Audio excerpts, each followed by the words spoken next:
Tayonglan channel mumiyang tabiyo ma'am लोग राकेश की मैके दगी ताराम नोक्सरी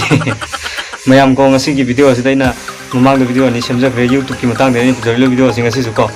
मैम आइना वीडियो नि सेमजबदा कमदौना YouTube account हांगनी हाइबु मसेम रे को अदुई मतुंगदा YouTube account हांगलो मतुंगदा कम सेटिंग सिंग सेंगबनी हाइबना सिंग बसु सेम रे को मदुगी वीडियो सिंग अदु येंगदबा तागदी आइ बतम दसु को मागे लिंक लेरे अदुगा वीडियो की डिस्क्रिप्शन आइगी डिस्क्रिप्शन से दसु को मदुगी लिंक अदु आइ पिजरके अदु येंबियु अदु ngasi की वीडियो असिदना कमदौना अखोइगी वीडियो अमा अपलोड तो मतुंगदा को मा टाइटल्स टेक्स्ट डिस्क्रिप्शन को अहुम टाइटल टेक्स्ट डिस्क्रिप्शन जी कमदौ इगनी हाबदने ngasi तदसि को हाइनै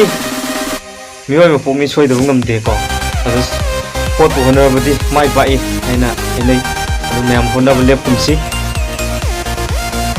मैम अदुदि मैम न वीडियो असु स्किप तौबिदना होदे लोखो यंगि तारे कई वीडियो असु स्किप तौखरगदि वीडियो असुदा कई हाइग्रे अदो खंगरोय को मैम अदुदि मोबाइल सिलम द माय ओनसलसि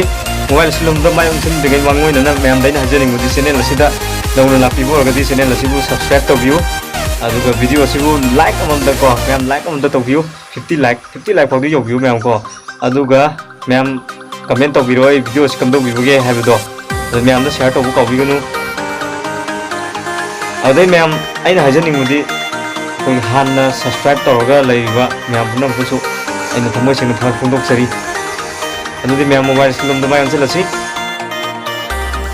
हानबदा अदुम मोबाइल ता ऑन तौबियु मैम मोबाइल ता ऑन तौ मतुंदा ngasi की वीडियो असिदा कमदौना वीडियो अपलोड तौबदगे हालदनि आइना उक्तजिको वीडियो अपलोड तौरकान मागे टाइटल टेक्स्ट डिस्क्रिप्शन हाय बहुम जि कमदौना हापदगे हालदनि उक्तदोछि अहमद मैम अपलोड तौबदो वीडियो दोगे कोई टाइटल दो हन सेमगदबनि को टाइटल दो समना से वीडियो अपलोड तौरें खलो हनी वीडियो फॉर एग्जांपल ओइन हायबदा मैम से व्यू को अहमद दुंगी फाइल मेजर द संबिरो दुंगी स्टोरेज लेवल दो को दुमना थागतुदोइबा वीडियो दो मैम सी वीडियो से अइना सी थागतेन खल्लेबो को थागतेन खल्लगदि अहमद सी ममिंग जे आना संदोगदबनेबा ममिंग जे रिनेम तौबिरो मैम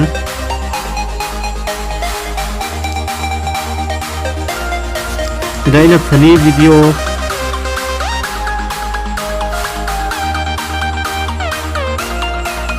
YouTube टेस्ट एंड फाजरगी को मैम सी वीडियोस ने वाइना अपलोड तौदुचे मैम अदुदि कमाइन तौबदगे हाबदै हजरगी आमदा क्रोम ब्राउजर से ओपन तौबिरो ओपन तौर मतुंदा दोंगी अपलोड तौबदोइबा वीडियो दो दोंगी अपलोड तौबदोइबा वीडियो दो दोंगी अपलोड तौबदोइबा Gmail अकाउंट दो हन लॉगिन तौबिरो अदुगी मतुंदा सिदा एरो अम लैजे मैम वीडियो सिदा एरो अमा सुमाय मथक इंखटपा मथोइजे रेंद क्लिक तौगदबनि को क्लिक तौबिरो सुमायना क्लिक तौर मतुंदा मैम सी येंबियो रेंदा select file to upload and हाइदना को मैम रेंदा ऑप्शन खा थोरे को ऑप्शन मरी थोरे हानदा public unlisted private schedule ma'am सी मतंग जो मतुंग वीडियो सेमजगे को मैम अदो ngasi की वीडियो से अनलिस्टेड आइना लैजे से थमनी अदुई मतुंग अपलोड तौदोनी को मैम मदुई मतुंग सिदा एरो मानबम लैजे सिदा स्माइ क्लिक तौबिरो क्लिक तौर मतुंग अदोंगी फाइल दुनी को सिदा थोरे को फाइल थोरे अदे अदोम नसाय रिनेम तौगिबा वीडियो दो अदु खन तारे को मैम अदु खल्लो मतुंग देंग व्यू मैम सीने को मैम को स्वाइन टिक तौरे अदे सी लेरे सी मतुंग हानबदा जैसे फनी वीडियो YouTube टेस्ट है एग्जांपल की ओइना इन पीबनी को अदो स्माइना सी स्माइना हाब यारे सी टेक्स्ट होइदोनेबो को मतेंग keyword होइदोनेबा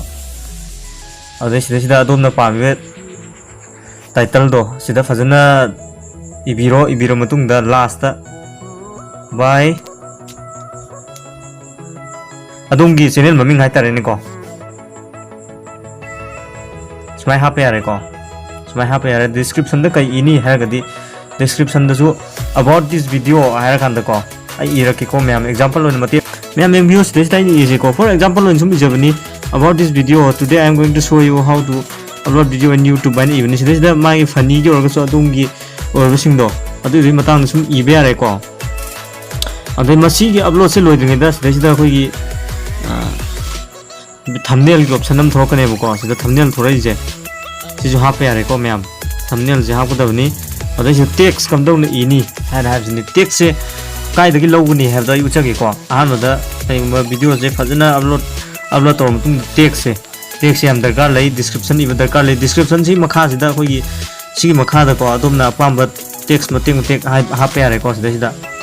keyword sing do hape yare si makha sida ko text ai kam dong ni ga gi have da ya uchage aham da si inawi damukta sign to biro YouTube sil sangbiro mo ko YouTube sil sang matung da stage da search to biro funny yara kan da funny video thore ko smaina sida thoi ba mem je sida adum na khangal laga si sing je coffee to kan da hape yare ko jiki du da coffee to hape yare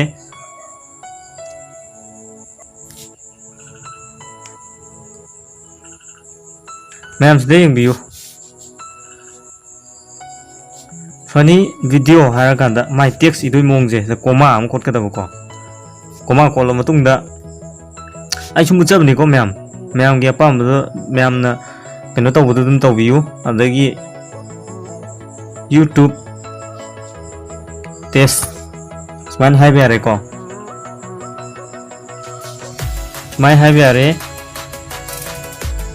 adai sigi matung da adong sigi title description ani siga mana ba idea hairap mana ba wai sing ne hap ta je ko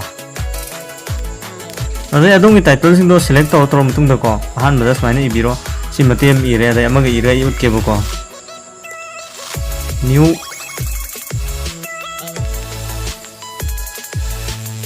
new videos ko adai si text o ge ha ta ga di comma am kot ka da ba adagi si ma'am je hapo matung da smaini bibi adong channel maming da ko now case ko ai channel ring smain hape adai matung da kari ini NANAOKH sana sana ibe ko ma'am si am darkar oi adagi si description si da su ko adumani igada bani description sida su best